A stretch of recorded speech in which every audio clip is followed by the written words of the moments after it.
Movie शुरू होते ही एक आइलैंड को दिखाया जाता है जो काफ़ी खूबसूरत होता है। साथ ही एक व्यक्ति को दिखाया जाता है जो फिशिंग कर रहा होता है और वह व्यक्ति फिश लेके घर की ओर जाता है जहाँ कपल सोए रहते हैं। उनका नाम नील जो एक ट्रेवल रिपोर्टर होता है और इस आइलैंड में आर्टिकल बनाने के लिए अपनी वाइफ के साथ आता है जिसका नाम होता है क्रिस्टीन। अब फिशरमैन दरवाजे को नॉक करता है। अब क्रिस्टीन की नींद खुल जाती है और वह सहम सी जाती है क्योंकि वह अपने रूम को देखती है तो सारे सामान बिखरे पड़े होते हैं और टीवी चल रही होती है। टीवी में बताया जा रहा होता है कि अगले कुछ घंटों में भयंकर तूफान आने वाला है और लैंडफॉल की अधिक संभावना है। अब क्रिस्टीन उस व्यक्ति से मछली ले लेती है लेकिन वह बहुत चिंतित रहती है क्योंकि कल रात का उसको कुछ भी याद नहीं होता। तभी वह अपने हस्बैंड नील को देखती है और घबरा जाती है क्योंकि वह जमीन के नीचे सोया रहता है और वह उसे उठाती है लेकिन वह कुछ भी जवाब नहीं देता। अब क्रिस्टीन को घबराहट होने लगती है लेकिन थोड़ी देर बाद नील उठ जाता है और उसे भी कल रात का कुछ भी याद नहीं रहता। अब नील की नज़र उनकी उंगलियों पर पड़ती है जिस पर खून लगा होता है। अब दोनों के चेहरे पर घबराहट साफ नजर आती है क्योंकि रूम का बिखरा होना,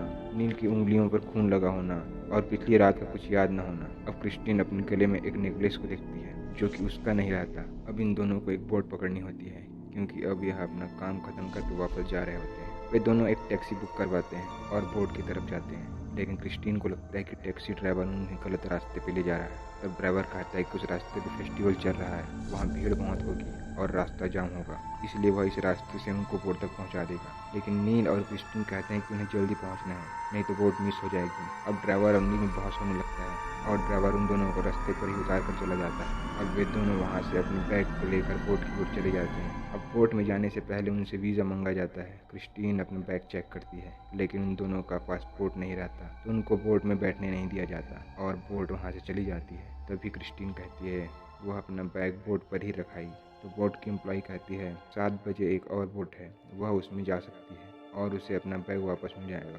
अब क्रिस्टीन को कुछ भी समझ नहीं आता क्योंकि सब रहस्यमय तरीके से हो रहा होता है और वे दोनों अपने रूम वापस आ जाते हैं। अब नील अपने कैमरे को चेक करता है कि शायद कल रात की कुछ तस्वीरें हों और उसे कुछ याद आ जाए। तभी उसे कुछ तस्वीरें दिखती है जो बीते शाम की होती है और एक वीडियो भी होता है जो 2.5 घंटे का होता है। अब नील वह वीडियो प्ले करता है। वीडियो में देखते हैं कि नील और क्रिस्टीन एक रेस्टोरेंट में बैठे होते हैं। तभी एक महिला वेटर ड्रिंक लेके आती है जिसका नाम मैडी होता है और उन्हें ड्रिंक सर्व करती है। वह ड्रिंक में कुछ मिलाती है। नील पूछता है यह क्या है तो मैडी कहती है यह आइलैंड मैजिक है और वे दोनों ड्रिंक पीने लगते हैं। अब नील कैमरे को बैग में रखता है लेकिन कैमरे की रिकॉर्डिंग को अब बंद करना भूल जाता है। अब वे दोनों अपने रूम के बाहर गार्डन पर आते हैं जहां नील अपना बैग गार्डन पर रखता है और कैमरा बैग से बाहर निकल आता है। वीडियो में देखते हैं कि वे दोनों आपस में किस करने लगते हैं और देखते देखते दोनों इंटीमेट होने लगते हैं। तभी नील का बिहेवियर चेंज हो जाता है और वह क्रिस्टीन को मारने की कोशिश करता है और उसका गला दबा देता है। क्रिस्टीन अपने आप को छुड़ाने की कोशिश करती है लेकिन वह यह नहीं कर पाती। अब क्रिस्टीन दम घुटने से बेहोश हो जाती है। नील को लगता है कि क्रिस्टीन मर चुकी है और वह अपने हाथों से ही जंगली की तरह गड्ढा खोदने लगता है और क्रिस्टीन को उस गड्ढे में डाल देता है। अब क्रिस्टीन यह वीडियो देखकर घबरा जाती है और भागते हुए खुद को एक वॉशरूम में बंद कर लेती है। नील उसके पीछे पीछे जाता है और कहता है कि उसे कुछ याद नहीं कि क्या हुआ। वह दरवाज़ा खोलने के लिए कहता है लेकिन क्रिस्टीन दरवाज़ा नहीं खोलती और क्रिस्टीन उस नेकलेस को निकाल देती है और आईने में देखती है कि उसके गले में कुछ निशान लगे हैं जो उस रात के ही है। अब क्रिस्टीन को वोमिटिंग होता है। वोमिटिंग में उसके मुंह से घास निकलता है जिसे देखकर क्रिस्टीन काफ़ी घबरा जाती है और अब नील दरवाज़ा तोड़ के अंदर आता है और क्रिस्टीन से कहता है कि सब ठीक हो जाएगा। तभी होटल की मैनेजर और उसकी बेटी वहाँ आती है। वह यह सब देख लेती है और कहती है कि सब ठीक है तो नील कहता है कि सब ठीक है बस थोड़ी सी तबीयत खराब है। अब वे दोनों होटल से बाहर निकल आते हैं और खुली हवा में बैठे होते हैं लेकिन तभी मैनेजर की बेटी उस नेकलेस को लेके वापस क्रिस्टीन की गले में डाल देती है। अब होटल की मैनेजर कहती है कि वह एक डॉक्टर को जानती है जो काफ़ी अच्छा है और कहती है कि उसे उनके पास जाना चाहिए। तब नील और क्रिस्टीन उस डॉक्टर के पास जाते हैं। उस डॉक्टर को सारी बात बताते हैं कि उनके साथ रेस्टोरेंट में क्या हुआ और उसे कुछ ड्रिंक दी गई थी जिसमें कुछ मिलाया गया था। अब क्रिस्टीन वहाँ से बाहर की ओर देखती है जहाँ पर कुछ बच्चे बलून लेके खड़े होते हैं। अब डॉक्टर उसे चेक करता है और कहता है कि वो बिल्कुल ठीक है, उसे कुछ नहीं हुआ। तब नील उसे एक वीडियो दिखाता है जो उस रात का होता है। अब डॉक्टर उस वीडियो को देखता है तो वो कहता है कि यह रियल वीडियो नहीं है, यह एक मूवी है और ऐसा नहीं हो सकता और वह इस बात पर विश्वास नहीं करता। अब क्रिस्टीन बाहर की ओर देखती है जहाँ बच्चे खड़े होते हैं और उनकी आँख और मुंह पर काली पट्टी लगी होती है। वह फिर से घबरा जाती है अब डॉक्टर उसे कुछ दवाई देता है जिसे क्रिस्टीन पीने से मना कर देती है और वहाँ से वो जाने लगते हैं। जाते वक्त क्रिस्टीन नील से बातें करते जाती है, लेकिन कुछ ही पल में नील वहाँ से गायब हो जाता है। अब क्रिस्टीन चारों ओर देखती है, उसे कुछ नहीं दिखता और वह नील को आवाज़ लगाती है, लेकिन कुछ ही पल के बाद नील फिर से वहीं आ जाता है और कहता है कि तुम्हें क्या हो गया, तुम ठीक नहीं हो, तुम्हारी मानसिक हालत ठीक नहीं है। वे दोनों अब एक रेस्टोरेंट में जाते हैं जहाँ उन्हें कुछ बच्चे और कुछ लोग आते हुए दिखाई देते हैं जो अजीब से नकाब पहने होते हैं, जो उस फेस्टिवल का हिस्सा होता है। तभी रेस्टोरेंट की वेटर आती है, उसकी बॉडी में टैटू बने होते हैं और वह क्रिस्टीन के गले के लॉकेट को घूरने लगती है। क्रिस्टीन उस लॉकेट को निकाल देती है। अब नील फेस्टिवल के लोगों की तस्वीर निकालने चले जाता है। क्रिस्टीन को फिर से वोमिटिंग होने लगती है और इस बार उसके मुंह से एक सांप निकलता है। वह घबरा जाती है, उसे कुछ समझ नहीं आता कि क्या हो रहा है। अब नील तस्वीरें निकालते हुए देखता है कि उस फेस्टिवल में क्रिस्टीन की तस्वीर लगी होती है। एक व्यक्ति नील का फ़ोन लेके भाग जाता है और नील उसके पीछे पीछे चले जाता है, जहां हम देखते हैं कि वह व्यक्ति उस वीडियो को डिलीट कर देता है और उसे फ़ोन वापस मिल जाता है। अब नील क्रिस्टीन को ढूंढते हुए रेस्टोरेंट वापस आता है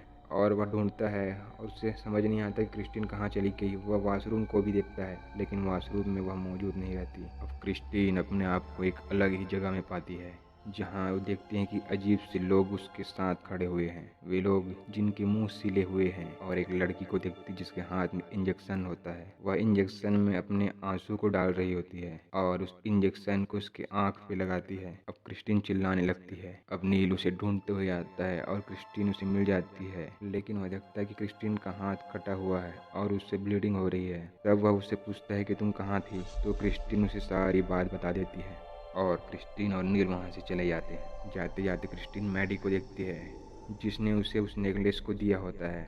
अब क्रिस्टीन उसका पीछा करने लगती है। पीछा करते करते वे दोनों एक टैटू शॉप में चले जाते हैं, जहाँ पे वह पूछती है कि मैडी कहाँ है, जहाँ लोग कुछ नहीं बोलते। अब नील उन्हें पैसे देता है, तो जो शॉप की लड़की थी वह उसका एड्रेस बताती है और कहती है तुम्हें वहाँ नहीं जाना चाहिए क्योंकि वह उनके लिए ठीक नहीं है। अब हमें आगे दिखाया जाता है क्रिस्टीन और नील दोनों रेस्टोरेंट में जाते हैं, जहां रेस्टोरेंट में बैठे लोग क्रिस्टीन की ओर देखने लगते हैं और वह देखती है कि टेबल में एक पुतला रखा हुआ है जिसे क्रिस्टीन का ही कपड़ा पहनाया गया है। अब क्रिस्टीन मैडी से बात कर रही होती है, तो वहाँ सभी लोग इकट्ठा हो जाते हैं और वहाँ से वो चले जाते हैं। अब आगे दिखाया जाता है कि उनकी बोट आती है जिससे वे आइलैंड से बाहर जाना चाहते हैं और नील बोट के पास किनारे पे खड़ा होता है, जहाँ एक बूढ़ा व्यक्ति मछली काट रहा होता है। अब क्रिस्टीन वहाँ आती है और नील से उसका फ़ोन मांगती है जिससे कि वे अपने पेरेंट्स से बात कर सके, लेकिन वहाँ नेटवर्क नहीं होता। तो क्रिस्टीन नेटवर्क ढूंढते हुए दूर चली जाती है। तभी बूढ़ा व्यक्ति जो मछली काट रहा होता है वह नील के कान में कुछ कहता है और सडनली नील वहाँ मछली काटने के हथियार को उठाता है और अपना पेट फाड़ देता है। पेट फाड़ने के बाद वह अपने आंत को बाहर निकाल देता है और क्रिस्टीन यह देखकर दौड़ती हुई आती है, लेकिन नील समुद्र में गिर जाता है और क्रिस्टीन वहीं बेहोश हो जाती है। अब अगले दिन वहाँ पुलिस आती है और क्रिस्टीन से पूछताछ करती है। क्रिस्टीन उन्हें बताती है कि नील ने अपना पेट खुद फाड़ लिया और वह समुद्र में गिर गया, लेकिन पुलिस उनकी बात पर विश्वास नहीं करती। तभी वहाँ से वह बूढ़ा व्यक्ति जा रहा होता है, तो क्रिस्टीन उसे आवाज़ लगाती है और कहती है कि उस शाम यह व्यक्ति उस तट पर था, इसने सब देखा। जब पुलिस उससे पूछता है कि क्या हुआ, तब वह बूढ़ा व्यक्ति कहता है कि उस तट पर यह लड़की अकेली थी और इसके साथ कोई नहीं था। यह बात सुनकर क्रिस्टीन बहुत हैरान होती है और पुलिस वहां से चली जाती है। अब क्रिस्टीन बीच के किनारे लेटी होती है और वह देखती है कि उनके चारों ओर बच्चे खेल रहे होते हैं। तभी होटल की मैनेजर क्रिस्टीन को आवाज लगाती है। अब मूवी एक नए सस्पेंस की ओर जाता है, जब मैनेजर कहती है कि नील का कॉल आया है और जब क्रिस्टीन कॉल पे बात करती है तो कॉल डिस्कनेक्ट हो जाता है। अब क्रिस्टीन होटल मैनेजर के साथ फिर से उस रेस्टोरेंट में जाती है, लेकिन उस रेस्टोरेंट में कोई नहीं रहता और तभी रेस्टोरेंट में रखे फ़ोन की घंटी बजती है। जैसे ही क्रिस्टीन फ़ोन रिसीव करती है, अजीब तरह की आवाज़ें आती है और वह पीछे देखती है तो वही लोग होते हैं जिनके मुंह, नाक और आँख सिले होते हैं। अब क्रिस्टीन बेहोश हो जाती है। जब उन्हें होश आता है तब वह अपने आप को होटल में पाती है। अब क्रिस्टीन को होटल मैनेजर डॉक्टर के पास लेके जाती है, जहाँ डॉक्टर उसे कहता है कि वह प्रेग्नेंट है और उसे एक इंजेक्शन लगाने वाले होते हैं, लेकिन क्रिस्टीन कहती है कि ऐसा नहीं हो सकता और वहाँ से वह चली जाती है। अब आगे दिखाया जाता है कि क्रिस्टीन फिर से वह टैटू शॉप में जाती है, जहाँ उसे वह लड़की मिलती है क्रिस्टीन कहती है कि उनके साथ क्या हो रहा है और उसका पति कहाँ है। और क्रिस्टीन कहती है कि उसने वीडियो में देखा था कि उसके पति ने उसे मार दिया था, तो वह जिंदा कैसे है। तब वह लड़की क्रिस्टीन को कुछ दिखाती है और कहती है कि यह मुर्दों का तेल है। उस रात इसे ही नील के ड्रिंक में मिलाया गया था और इससे मन काबू में नहीं रहता। और कहती है कि तुम आधा मर चुकी हो और यह नेकलेस की वजह से तुम आधी जिंदा हो। तुम अभी आत्मा की दुनिया में हो, इसलिए तुम्हें वे लोग दिखाई देते हैं जिनके मुंह, आँख और नाक सिले होते हैं। और आज रात यहाँ के लोग तुम्हारी बलि देंगे, क्योंकि इनका मानना है कि प्रेग्नेंट औरत की बलि देने से जो तूफान आ रहा है वह नहीं आएगा। अब वहीं एक लड़के को दिखाया जाता है जो बहुत बीमार होता है और वह मरने वाला होता है। वह लड़की बताती है कि यह उनका बेटा है और इसे ठीक करने के लिए उसे क्रिस्टीन का नेकलेस चाहिए। अब क्रिस्टीन कहती है कि वह उसके पति को ढूंढ दे और इस आइलैंड से बाहर निकालने में उसकी मदद करे। उसके बाद यह नेकलेस उसे दे देगी। तभी वहाँ वह डॉक्टर आता है और क्रिस्टीन उसके कमरे में छिप जाती है और डॉक्टर उस लड़की के कान में कुछ कहता है और वहाँ से चला जाता है। अब क्रिस्टीन देखती है कि वह लड़की अब खुद को एक हथियार से मार रही है और थोड़ी देर बाद वह मर जाती है। अब क्रिस्टीन उस लड़की की गन और मुर्दों का तेल लेकर वहां से चली जाती है। तभी उसे होटल की मैनेजर मिलती है और कहती है कि वह उसे यहाँ से बाहर निकाल सकती है। अब क्रिस्टीन उसके साथ चली जाती है। अब रेडियो में बताया जाता है कि आइलैंड से तूफान बस 1.5 घंटे की दूरी पर है। अब होटल की मैनेजर की बेटी कहती है कि आप गलत रास्ते में जा रहे हो, यह रास्ता बोट तक नहीं जाता। क्रिस्टीन को मैनेजर पर डाउट होता है। वह उस छोटी बच्ची से पूछती है कि उसकी माँ कौन है, तो वह बच्ची कहती है कि वह जमीन के नीचे है। तब क्रिस्टीन जान जाती है कि होटल मैनेजर ने उस लड़की के माँ को मार डाला। अब क्रिस्टीन गन निकालती है और होटल मैनेजर को शूट कर देती है। अब गाड़ी एक पेड़ से टकरा जाती है और क्रिस्टीन वहां से निकलकर बोट की ओर भागती है, लेकिन रास्ते में उसे मैडी और आइलैंड वाले मिल जाते हैं और उसे पकड़ कर ले जाते हैं। अब आगे दिखाया जाता है कि क्रिस्टीन को एक खंभे से बांध दिया जाता है। अब मैडी आगे आती है और क्रिस्टीन की आंख को सीने लगती है। तभी क्रिस्टीन अपने हाथ में बंधी रस्सी को छुड़ाकर मैडी को धक्का देकर वहां से भाग जाती है और वहां मौजूद लोग उसे पकड़ने के लिए उसके पीछे पीछे भागते हैं। तभी तूफान शुरू हो जाता है और अब क्रिस्टीन उस बोट तक पहुंच जाती है। बोट स्टार्ट करके वह यहाँ से भाग रही होती है। तभी तूफान से निर्मित समुद्री लहरों में उसकी बोट समा जाती है। अब दूसरे दिन दिखाया जाता है कि तूफान की वजह से आइलैंड का बहुत नुकसान हुआ है तथा वे सब लोग मर गए होते हैं जो क्रिस्टीन को बलि देने आए रहते हैं। साथ ही क्रिस्टीन की बॉडी को भी दिखाया जाता है जो एक पॉलीथीन बैग में रहती है, लेकिन उनका नेकलेस पुलिस वाले के हाथ में रहता है। अब सभी डेड बॉडी को पैक किया जाता है, लेकिन क्रिस्टीन की डेड बॉडी को पैक करने से पहले वह पुलिस वाला वह नेकलेस क्रिस्टीन के डेड बॉडी में रखता है और पॉलीथीन बंद कर देता है। अब थोड़ी देर बाद देखते हैं कि क्रिस्टीन उस नेकलेस की वजह से फिर जिंदा हो जाती है और मूवी समाप्त हो जाती है।